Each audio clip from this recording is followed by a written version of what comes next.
និយាយអីអញ្ចឹងនៅក្នុងឋានសួគ៌បែបនេះហៅថាខំខាំងយ៉ាងម៉េចបានទៅនេះហៅថាវឹកហាត់វិជាគុណរួចត្រូវចេញទៅជួយអពុចរិតអន់ទៀតដេកវិញល្អជាងណាចាកូនមិនអាចលាក់បាំងម៉ែបានទេការពិតក្នុងចិត្តកូនក៏ចង់ឲ្យអ្នកដទៃទទួលស្គាល់កូនដែរមែនទេ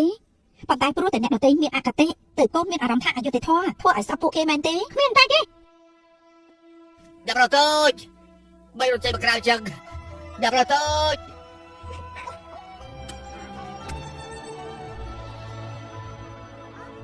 លេងជាមួយគ្នាទេអូយចាចាក្រែងជប់យ៉ាងហើយបាច់ទៅទីមកឆាប់រត់ឆាប់រត់ទៅ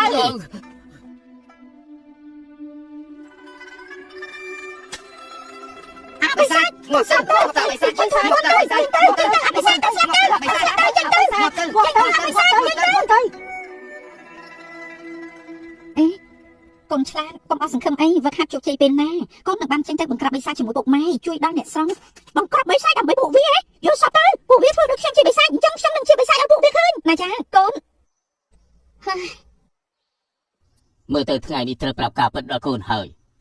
កូនដឹងថាហេតុអីគ្រប់គ្នាខ្លាចកូនទីធាតុពិតរបស់កូននោះគឺគាត់ឋានសួគ៌មកចាប់កំណើតទេអូមែនគាត់ឋានសួគ៌មកចាប់កំណើតអញ្ចឹងទៅកូនមានកម្លាំងវិសេសទៅពួកគេឃើញកូនជាសត្វចម្លែកពុកម៉ែហក់ខ្ញុំហ៎ហើយ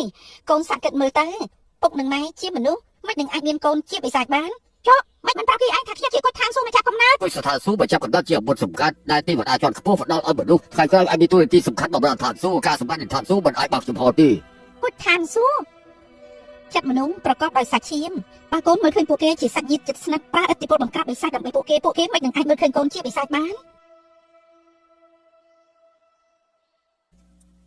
2ឆ្នាំក្រោយមក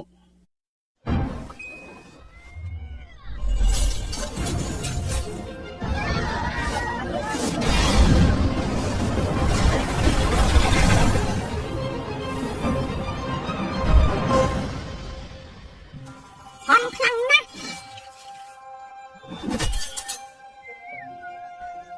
យ៉ាសាពេកហើយបោះត្រឡប់ទៅមើលវិញទៅ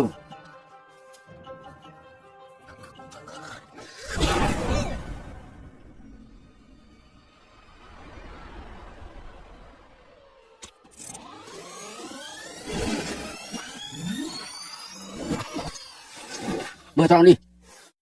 មកយើងទីតាមទៅមនុស្សមកត្រង់នេះ